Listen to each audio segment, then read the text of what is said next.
Welcome to the Ecomm Breakthrough Podcast. Are you ready to unlock the full potential and growth in your business? You've already crossed 7 figures in sales, but the challenge is knowing how to take your business to the next level. Join Josh Hadley, an 8-figure Ecomm business owner and investor, as he interviews highly successful business owners. Get ready, because you're going to learn specific actions you can take today to help your business reach its full potential and leave a lasting impact on the world. Welcome to the Ecomm Breakthrough Podcast, where I interview the top business leaders in e-commerce. I'm your host, Josh Hadley. Today, I'm speaking with Roland Frasier, a serial entrepreneur, and we will be talking about business acquisitions, strategic relationships, and marketing as different levers that you can pull to help take your business to the next level. This episode is brought to you by Ecomm Breakthrough Consulting, where I help 7-figure companies grow to 8 figures and beyond. If you've hit a plateau and you want to know the next steps to take your business to the next level, then go to ecommbreakthrough.com. That's Ecomm with 2 M's. To learn more. Today, I'm really excited to introduce you to Roland Frasier.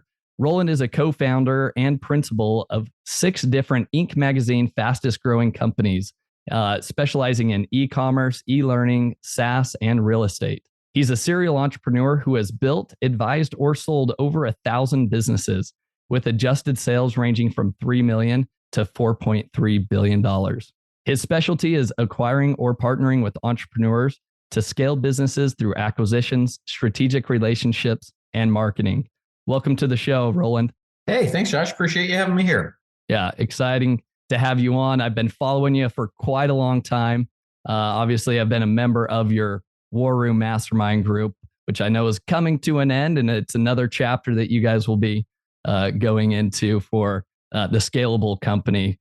But why don't you've got a lot of different, industries that you're in. Why don't you give our audience just a quick rundown of the different things you have going on and holding companies there?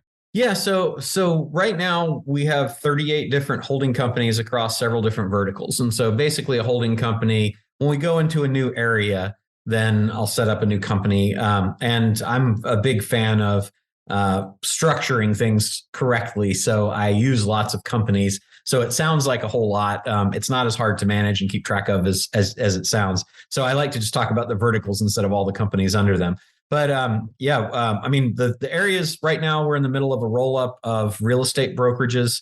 We're rolling up $100 million of profits or EBITDA in that to take public. We're in the middle of an exit on a restaurant company. I've got just acquired an interest in 12 franchises through a franchise consulting company. I kind of like these meta deals right now where you acquire an interest in a company that has lots of companies. I just acquired an interest in a certification company that owns 14 different certification companies underneath it. The real estate investing is still doing really well. Our companies that teach people, digitalmarketer.com on how to digitally market.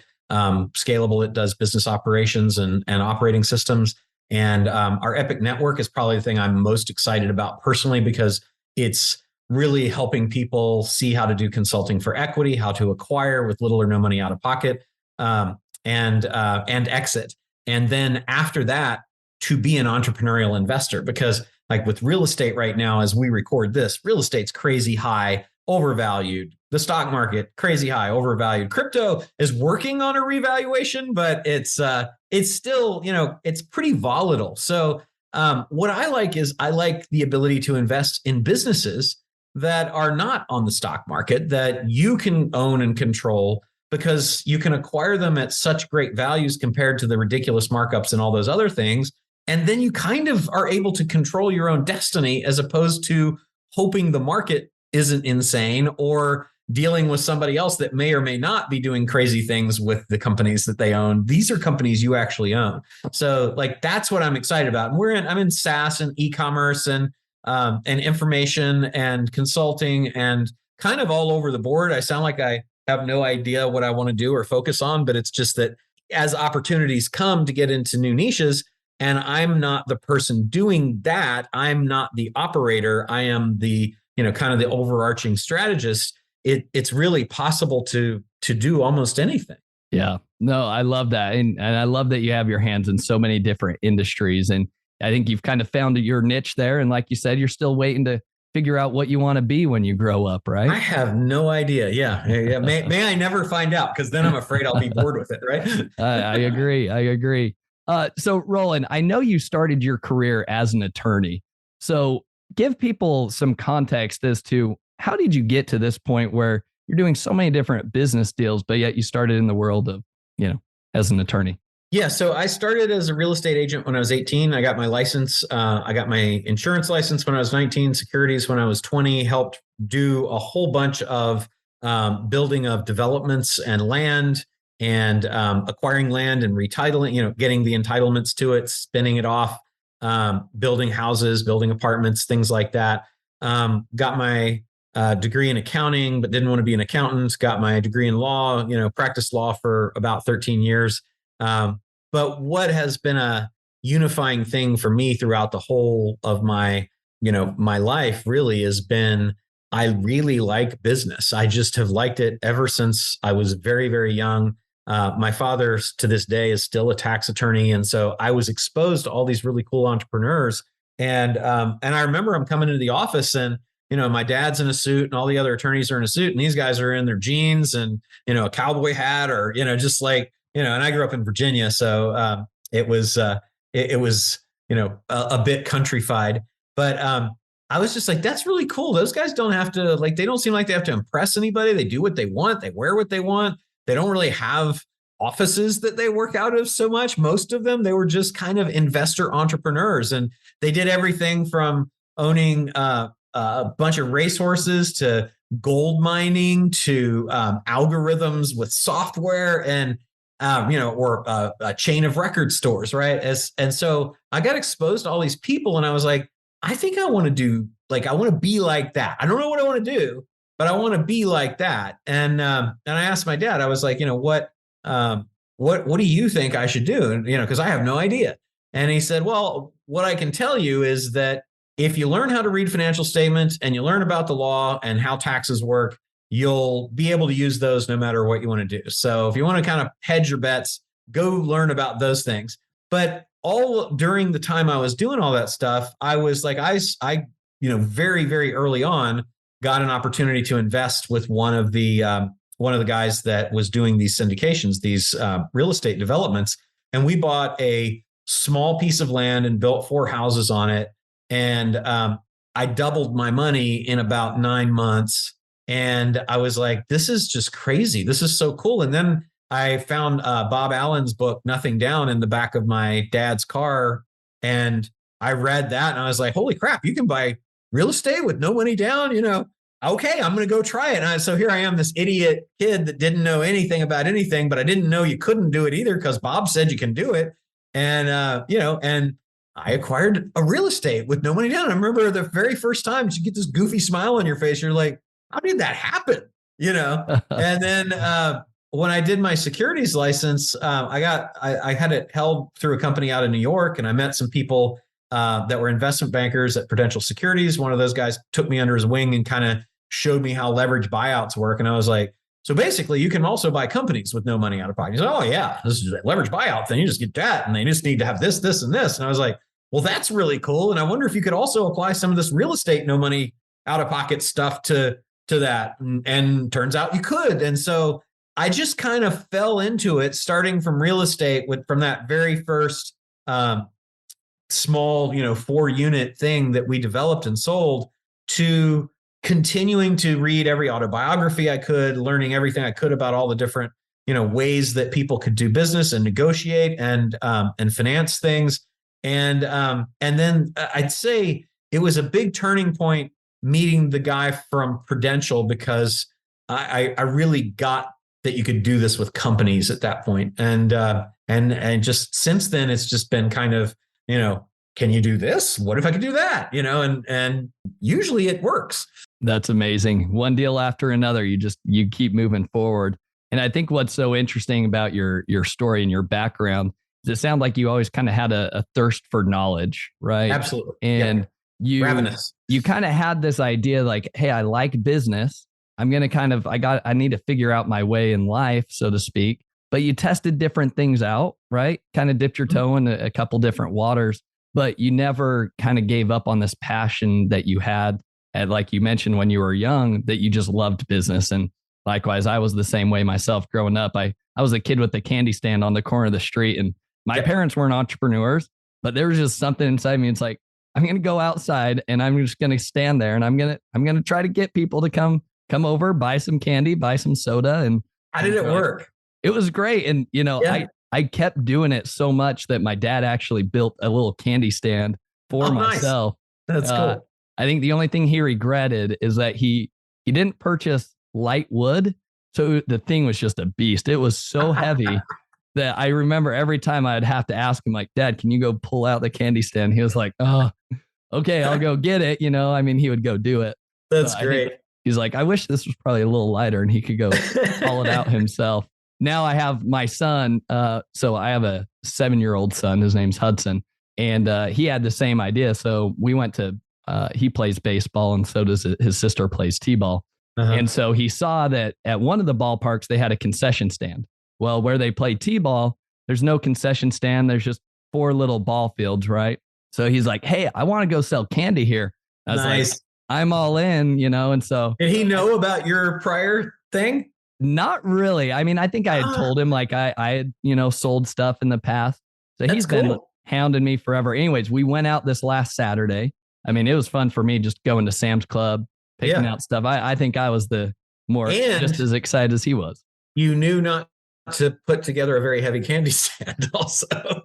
That's exactly. Although, so it's a wagon this time. So it's a little more mobile and he's able to move it. But I have to be the one that packs it up, obviously, and puts it in the car.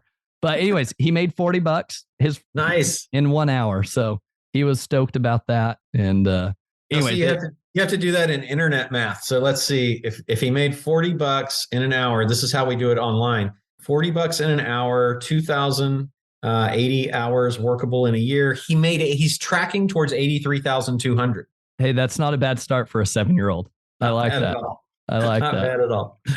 So yeah, but he's always, it's funny, even for my son, he asked me the other day while I was looking at Amazon, he's like, Dad, can we look at business books on Amazon? Because I've shown him your book, Zero Down, which I want to talk about, but he just has a thirst for learning in the business world. So I think for any entrepreneur, right? I think my advice sounds like your advice is like, you just got to keep learning. There's so much to learn in life and never become feel like you're at the top of your career because there's always something else to learn or do or see. Yeah, I read somewhere that it's only about like 10% of the people that ever read a book after they graduate from high school. Are you serious? 10%, huh? Crazy. I was like, man, there's so many great things in books, and books are still to me the best consolidated source of smart people's thinking. Like more than videos, more than, podcasts, as much as I like all of those other things for what they bring. But like when you want to master a topic, daggone, somebody that's taken the time to edit and, all of their life and all of their learnings down into these couple hundred pages, that is gold. And so there's so much of it to consume and find and discover and be exposed to. I agree with you 100%. That's very true. So I'm going to ask you what your favorite book is at the end of this episode. All right. So keep that in the back of your mind, but I want to transition to your own book. It's behind you right now. Zero Down, right? And then you have that Epic Challenge workbook as well. You talked about, Epic as being one of the companies you're really excited about right now. Tell me about Zero Down. I know that kind of plays in line with the Epic. Why don't you tell our audience a little bit more about that? Yeah, so all of it comes from really trying to share a lot of what I learned, and it's always nice when you can give back and do something good in the world, and also there's some good in it for you too. And so, like for me, I didn't really start this in earnest until the pandemic, and I was kind of like, what am I going to do? I'm at home, okay, it's great, but how do I do business? And so with Zoom and everything, it was a friend of mine kind of had shared with us how you do these challenge things. And so I started I was like, okay, I'll do this. I'll just do a challenge. And so we put it together in a week. And now we've done, I think, 25 or 26 of them on that topic.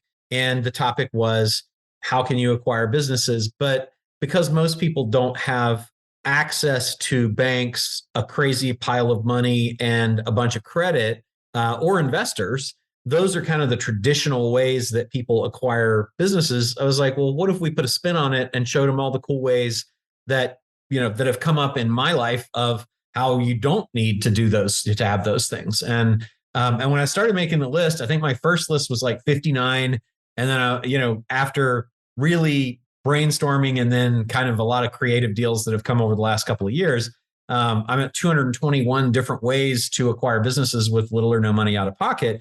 You still can do it the traditional way, but this has become kind of a fun challenge to me, is like, well, how do I do it without having to come out of pocket? Yeah. And so the book actually came out of the challenge, because writing a book, I've written a couple of books, writing a book is hard and takes a long time, but what's not as hard is that you teach something and then you send the transcripts off to somebody who's an editor and say, turn this into a book. And that's really what that came from. And so that book I'm very proud of, because I didn't spend a whole lot of time on the book. I spent a lifetime learning the stuff, but then I just got to share with people. And then somebody else organized it all into this, this format. And now I've got a book that kind of goes through that. And we have a new version coming out, because over the last 25 or 6 challenges, I've learned a lot from the people that I've been teaching that can help them more as well. Like things that might make sense to you one way, you have to be able to explain lots of different ways to lots of different kinds of people with different levels of education and experience and understanding and fear. And so being able to kind of learn from all of that stuff has made me, I think, a better sharer of information, and it has helped me create some tools that I didn't have before that now I use all the time in my businesses. So it's just been a really giant win-win. I think that's so awesome. There's so much to unpack there. I mean, we could dive down the whole rabbit hole there. But for our audience, so e-commerce entrepreneurs here, ideally in that 7-figure range, they've probably just crossed that 7-figure mark, right? And they may or may not have hit a plateau, right? But they know that they want to make a lasting impact in the world. They know that their business has a lot of potential, but maybe they don't know exactly what the next steps are, or they're looking for different levers that they can pull to maybe get to that 8-figure mark or grow and expand. Tell me how acquisitions fit with inside of, being able to scale and grow a business. Yeah. So I think acquisitions are, if you look at what do the wealthiest, most successful players on the planet do, they acquire companies. They generally are not inventing things. They are finding people who have done something that they feel could enhance their business, and then they're acquiring from those people whatever it is they built. And one of the tools that kind of came out of teaching this is that I found there's really 7 primary categories that can dramatically impact your ability to grow your business through acquisitions. The first one is what they call horizontal integration, which is just acquiring your competitors. And that one makes a lot of sense. But it's not just buying your competitors, because like if you want to double your Ecomm business overnight, and you're doing $5 million a year, go buy a $5 million e-commerce business, and you've instantly gone from 7 to 8 figures. Right now you're at 10. Yep. Literally overnight, the day that you close the deal, that's done. And being able to do that with little or no money out of pocket opens that avenue up, I think, to a lot more people. But it's not just acquire your competitors. It's, well, who are the indirect competitors? Like, who are the people that have substitute products or services for mine? And then you think you can go out and say, well, now what is it that I want to solve for problem-wise? And so if you want instant growth, buy your competitors, right?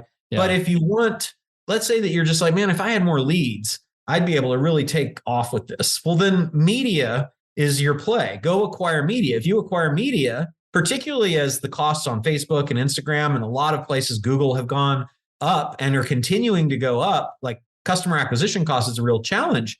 for a lot of people these days. Yeah. But if you go out and acquire your own media, and that can be, it doesn't have to be like you go buy a television network. It can be you go and buy a newsletter or a group or a podcast or some other thing that people have put together that has attracted and aggregated the attention and eyeballs of the people that you want to sell to, then that's a tremendously valuable acquisition, because now you do two things. You're no longer renting, you own the media. You're not renting it from somebody that can decide then.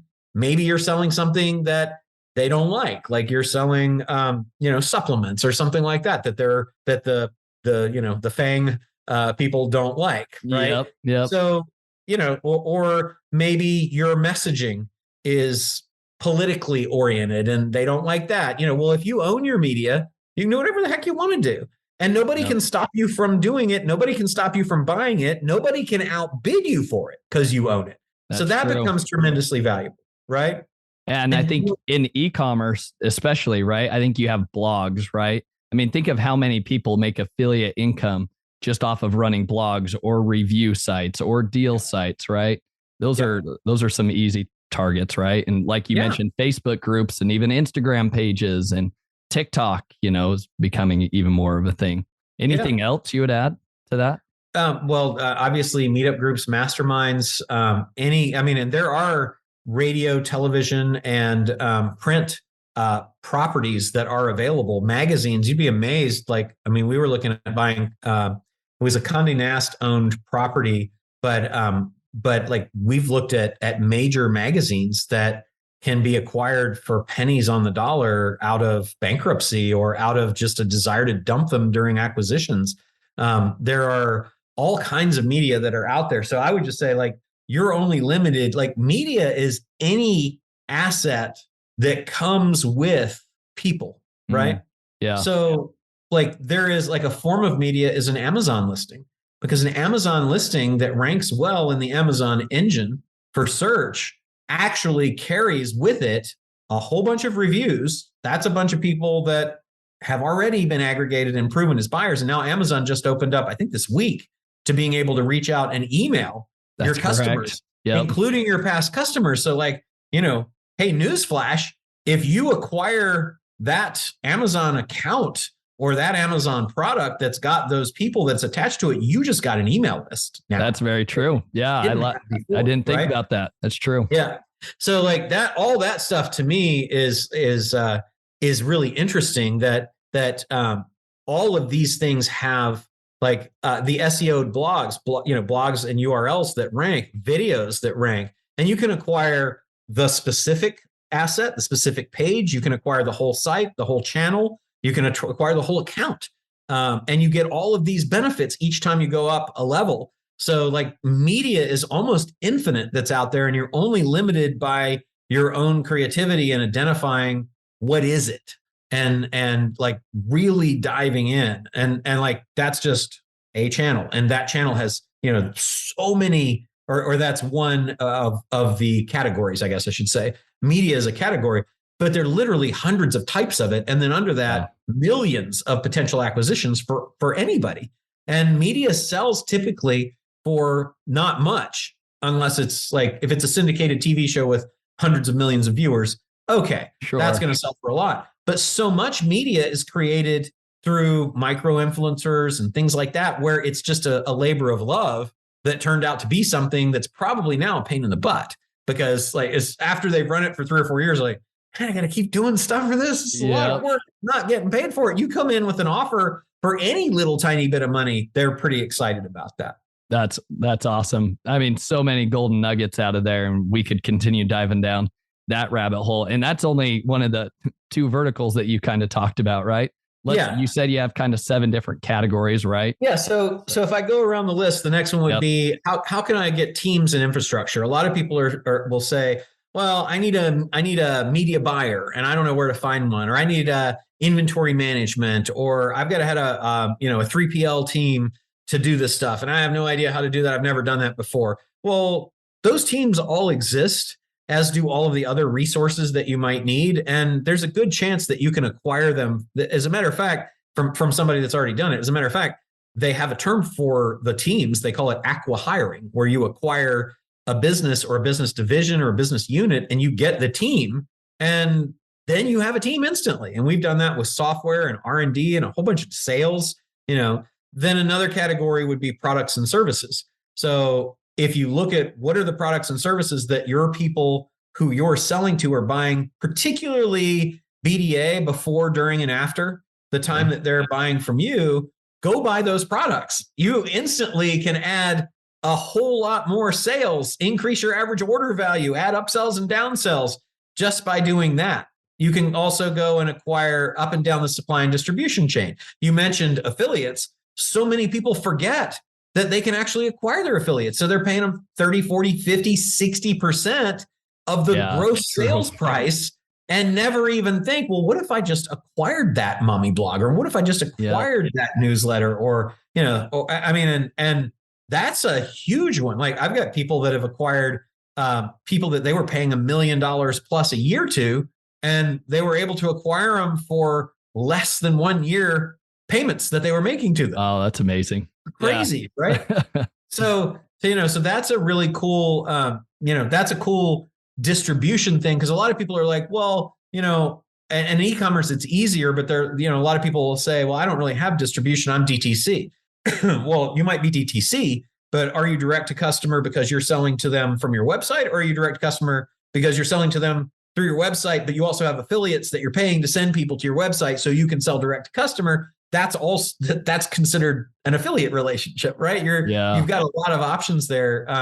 And then up to your suppliers, your component or ingredient providers, all of those, your formulators, those are all people who are taking a slice of the profit out of the overall value chain for this thing that you're ultimately selling. So all of the people that are taking their piece of the value chain profit above you or beneath you are great places to consider acquiring. And then intellectual property would be another one.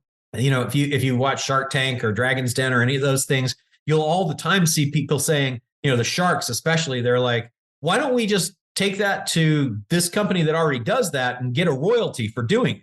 Yep. License it out. Yep. Right. You can do that too. You can be a licensor or a licensee. So maybe you don't want to acquire the intellectual property because you can't afford it or it's not for sale. But if you could get a decent license deal, you are acquiring the right to use that property, which then gives you innovation baked into everything that you can offer new stuff to all the people that already bought from you before. So a lot of people are just dying to buy more from you, but they bought everything you've got. If you want to find something else, you either go out and find products, find services, or go up and down the supply and distribution chain or get IP to do that. And so like all of those things. So that's basically buy your competitors, buy the media, acquire the teams and resources, get products and services, get recurring revenue assets. So anything that's being sold on a recurring revenue that you could add to yours, get your intellectual property. And I think I said supply and distribution. So oh my gosh, there's still, so across those 7 categories, then let's say you could only identify 10 subcategories, you'd be at 70. And we've identified a lot more than that. And then let's say that you identified 10 companies under each of those, you got 700 potential acquisitions. You can go all day long. Yeah, you could. Right. Yeah. So there's plenty, there's never a lack of potential companies to buy. And because it's so much easier to acquire a company that's already got value than it is to create value from nothing, to me, it's just crazy to think about, I'm going to start something when so many people already have and are so willing to allow you to acquire it for no money out of your pocket. Yeah. Oh, I think that's such a big mindset shift. I know it was a mindset shift even when I went through your challenge the first time, and just the mindset shift of like, yeah, look at all the opportunities there are. There's literally numerous opportunities, unlimited. It just, what do you want to devote your time into, Exactly. So for e-commerce specifically, and you've got so much experience working with so many people through these challenges in the Epic program, what have you seen? So because there are so many opportunities, where would you recommend somebody starts if they have an e-commerce brand? Let's say they're selling on Amazon right now, doing well, mid 7 figures. they want to take it to the next level, but do they pursue, intellectual property or acquiring their supplier or, acquiring a new team, so on and so forth? Where would you recommend somebody typically starts? Or does it just change based on so many different variables? Well, it's a really good question. So what I would say is, what do you want to solve for? Because if you want market share, then it's go get your competitors. But if you don't have enough leads, it's acquire media. If you need teams and resources to expand your infrastructure, then it's acquihire, right? Teams and resources.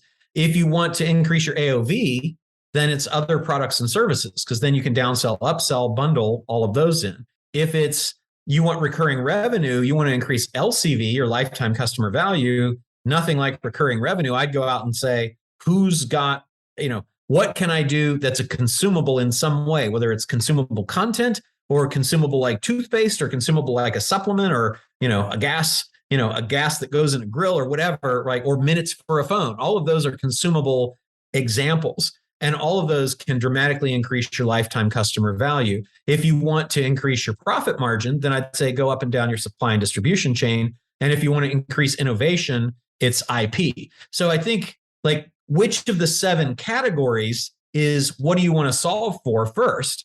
And then when you identify what you want to solve for, you can be more opportunistic, right? You can say, okay, I want to solve for leads, so I know I want media. Fantastic.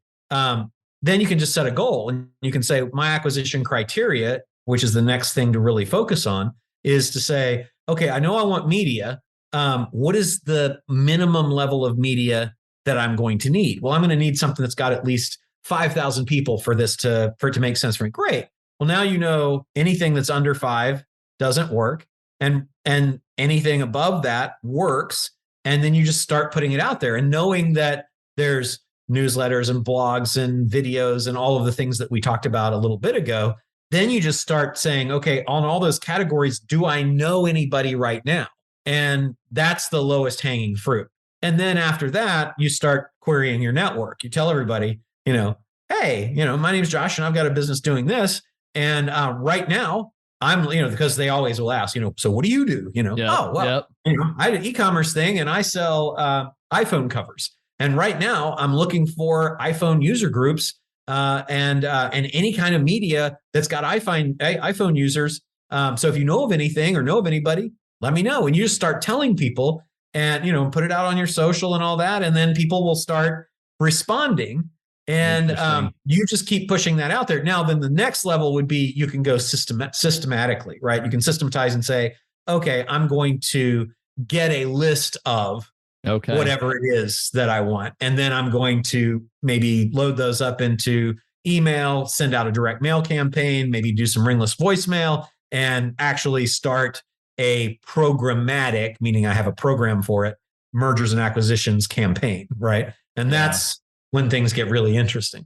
No, I like that. It's almost, you kind of have to put on your sales hat in a way, in terms of looking at, imagine you have a product that you're trying to sell to, let's say, bloggers, right?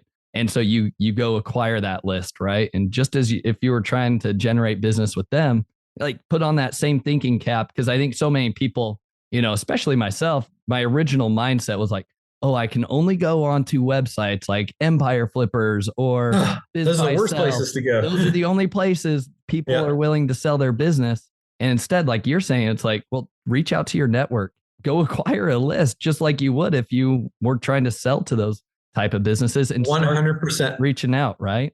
You build a funnel for your e-commerce products, build a funnel for acquiring the things that you want to acquire as well. I love that. Such a good mindset shift. All right, Roland, I also want to ask you, so we're let's say we've acquired another e-commerce brand. Okay. If you were to acquire, in the hypothetical situation, you've just acquired an e-commerce brand. Let's say you want to increase your profit overnight.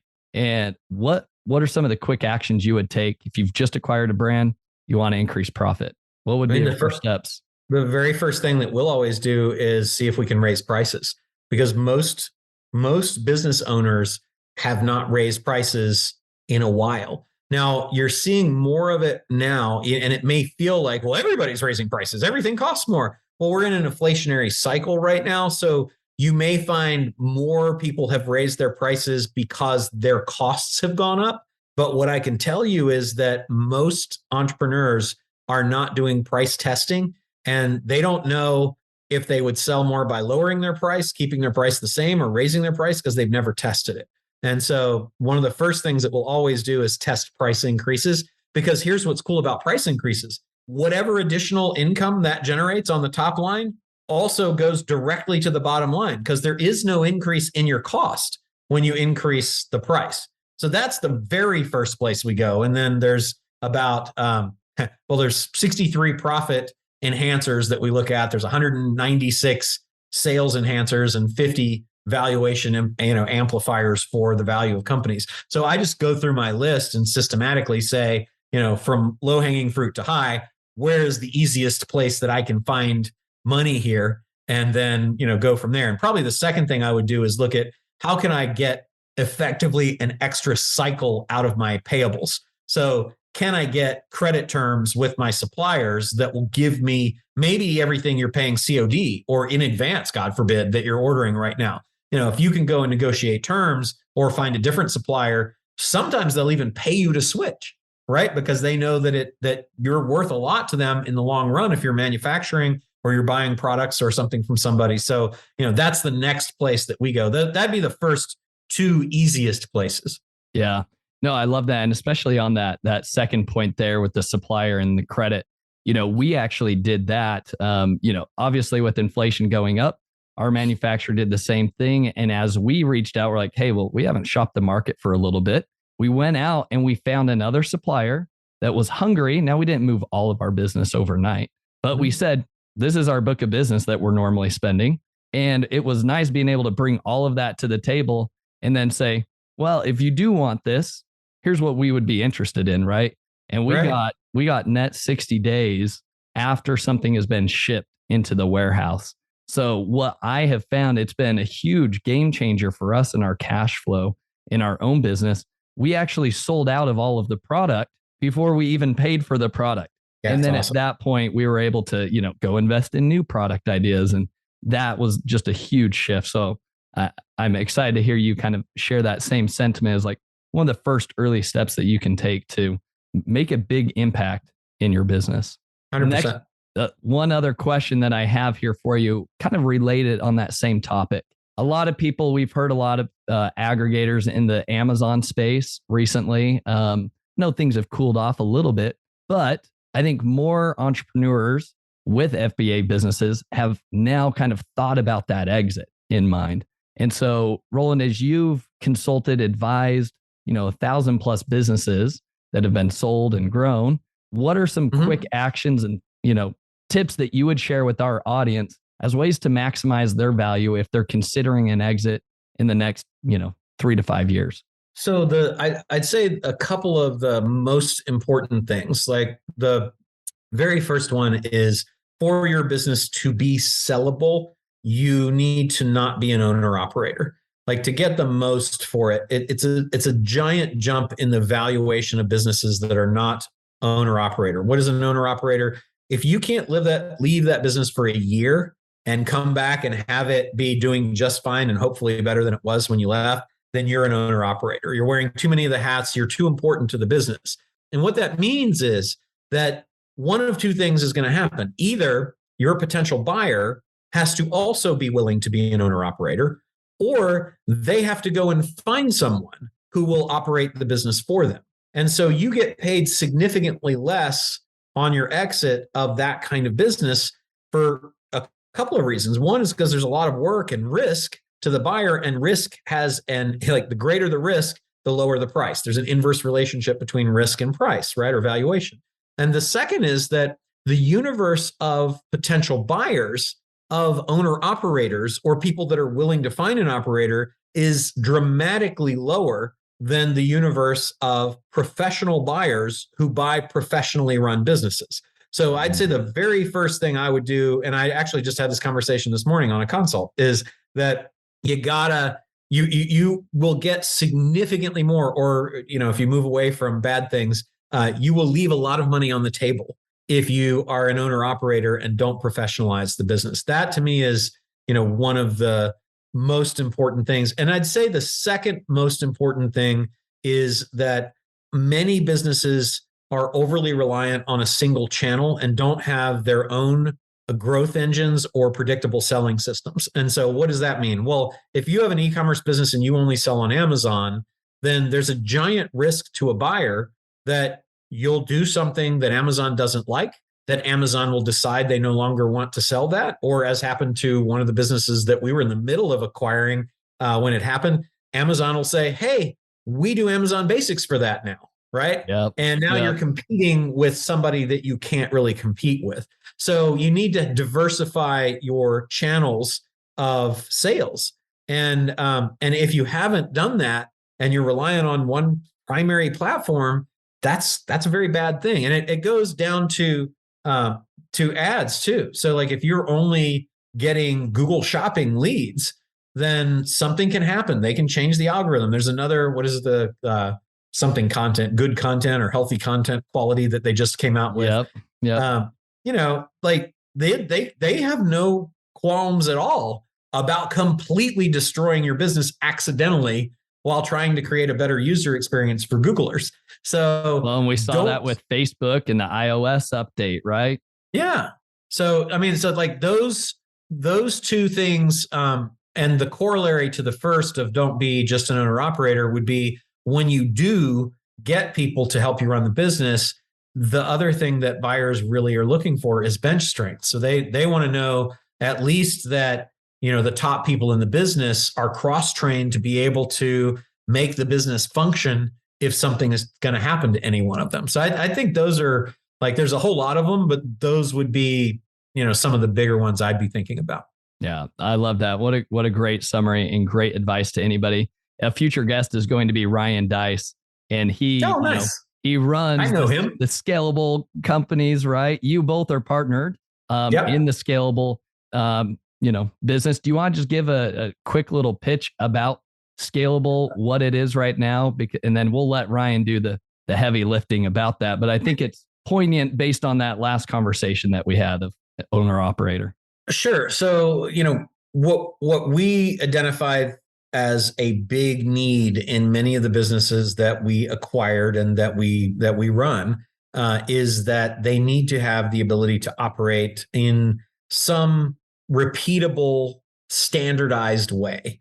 And so we looked into a lot of operating systems. We looked at Gino Wickman's EOS, the entrepreneurial operating system, and Vern Harnish's, Scott the Gazelle's. I'm not sure what his operating system is called, like the Rockefeller Habits, and several others. And we just didn't find something that was more modern for what we needed for our businesses. And so Scalable came about as a result of us deciding that we wanted to be able to have a portfolio of companies that ran and reported in a similar way, and that the operators could all speak a common language to each other. And so we created a combination of software and procedures and standards that allowed us to all speak the same language, to get focused and to be much more modern than you have to have a mission statement and then good financials. It's like, well, okay, what does that mean? And, how do I drill down on that? And how do I get buy-in from all my people and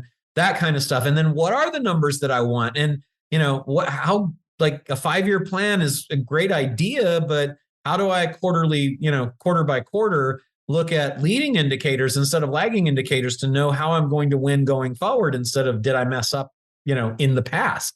And so all of that has congealed into this operating system that we call the Scalable OS. And that's what scalable.co, that's what the Scalable company does. I love it. Well, thank you so much, Roland. I'm going to sum things up here. I think we have kind of like 3 actionable takeaways for our audience today. So I think first would be, determine if you have an acquisition target in mind, right? You mentioned the 7 different categories. Identify which of those 7 categories you really want to pursue. Where is it? Do you need more leads coming in? Do you need more profit margin?